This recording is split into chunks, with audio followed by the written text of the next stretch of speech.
Assalamualaikum warahmatullahi wabarakatuh. Kami dari kelompok 4 akan mempresentasikan materi terkait akuntansi nilai saat ini dan akuntansi tingkat harga umum. Sebelumnya, izinkan saya memperkenalkan anggota kelompok kami. Yang pertama, ada Berliana Putri Wijaya dengan akhiran NIM 411, lalu ada Sabrina Suratul Qayyimah dengan akhiran NIM 425, lalu ada Rizka Kuswediawati dengan akhiran NIM 440, lalu ada Muhammad Rifki Kemal Yafid dengan akhiran NIM 459, lalu ada Akmil Yatrianingsi Handayani dengan akhiran NIM 468, dan yang terakhir Ulya dari Sumba dengan akhiran NIM 486. Penyajian kembali merupakan kegiatan menyesuaikan angka-angka laporan keuangan dengan indeks harga umum dan menjaga daya banding antar periode serta meningkatkan relevansi dan keandalan informasi keuangan. Penyajian kembali sendiri memiliki tujuan sebagai berikut, yaitu yang pertama melindungi pengguna laporan dari ilusi moneter, yang kedua mengungkapkan perubahan nilai real dari aset, ekuitas, dan laba, dan yang terakhir membantu pengambilan keputusan ekonomi yang lebih akurat. Untuk penyajian kembali sendiri memiliki beberapa proses, yaitu mengidentifikasi item yang akan disesuaikan seperti aset, pendapatan, beban, lalu menggunakan indeks harga umum seperti indeks harga konsumen, dan yang ketiga ada menghitung faktor penyesuaian, dan yang keempat menghitung faktor menggunakan rumus indeks saat ini dibagikan dengan indeks saat transaksi terjadi. Yang kelima, mengalihkan nilai historis dengan faktor penyesuaian. Dan yang terakhir, menyajikan laporan keuangan yang telah diperbarui. Kemudian ada prinsip dan tantangan, yaitu prinsip ketepatan penyajian itu menggunakan data indeks yang valid dan terpercaya. Yang kedua, penyesuaian dilakukan konsisten untuk semua item terkait. Yang ketiga adalah penyajian ulang harus jelas dipaparkan dalam catatan laporan keuangan. Lalu tantangan apa yang timbul dalam praktik ini? Yang pertama itu terdapat kesulitan memilih indeks harga yang paling relevan. Yang kedua, keterbatasan data historis untuk beberapa item. Dan yang terakhir, risiko ketidaktepatan jika ada asumsi yang tidak realistis. Selanjutnya saya akan menjelaskan pos-pos khusus akibat perubahan harga. Yang pertama ada pelakuan pos-pos moneter, yaitu jumlah pos-pos moneter ini akan tetap jika dilihat dari nilai dolarnya kontrak tanpa melihat perubahan dalam tingkat harga umum atau khusus. Nilai dari pos-pos moneter dilihat dari daya beli yang mengalami perubahan.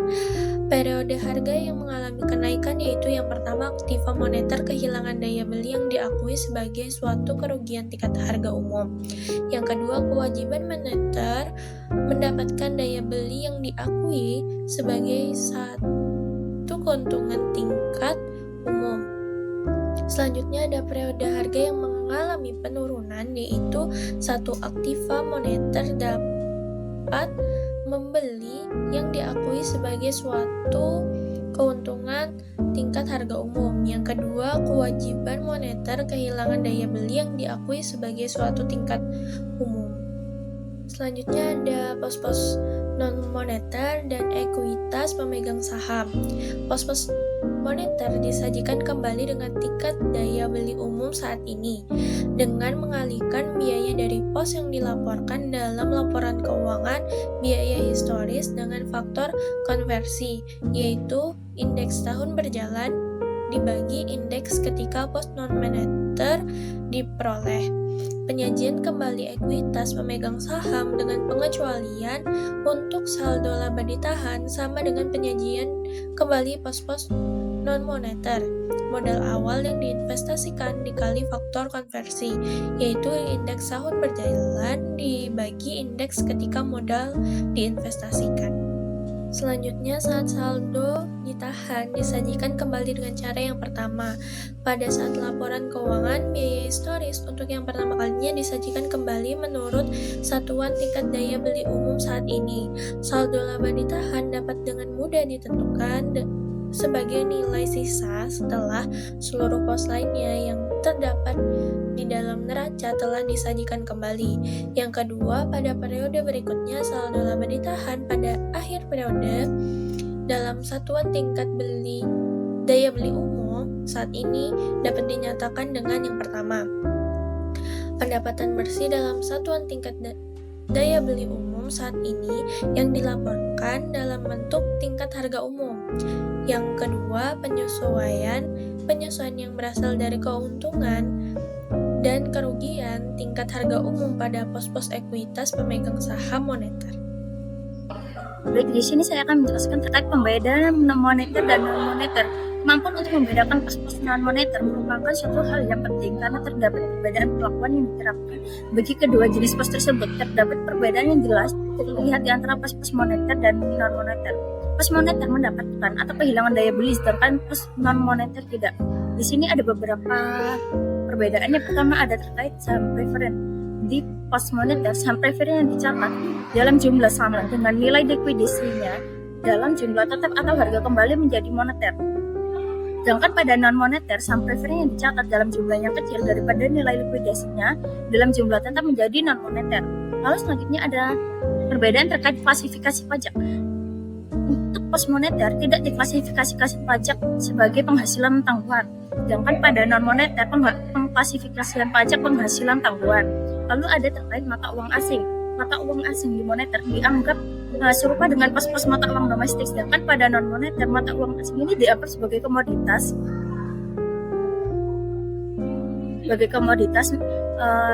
dan merupakan pos non-moneter. Lalu selanjutnya ada utang jangka panjang. Utang jangka panjang pada pos moneter, utang jangka panjang ini dalam mata uang asing dinyatakan dengan menggunakan kurs penutupan, sedangkan pada non moneter dinyatakan dengan menggunakan kurs historis. Lalu yang terakhir ada terkait uang yang didapat. Uang yang didapat di moneter ini dikonversi ketika harga pasar saham berada di bawah harga konversi, sedangkan non moneter uang yang didapat ini dikonversi ketika harga pasar dari saham berada di atas harga konversi saat itu. Indeks tingkat harga.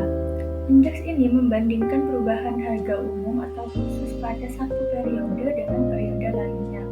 Satu indeks tingkat harga umum dapat didefinisikan sebagai suatu serial pengukuran hubungan antara rata-rata harga sekelompok barang dan jasa pada suatu rangkaian tanggal dengan rata-rata harga sekelompok barang dan jasa serupa pada suatu tanggal tertentu yang dinyatakan dengan persentase.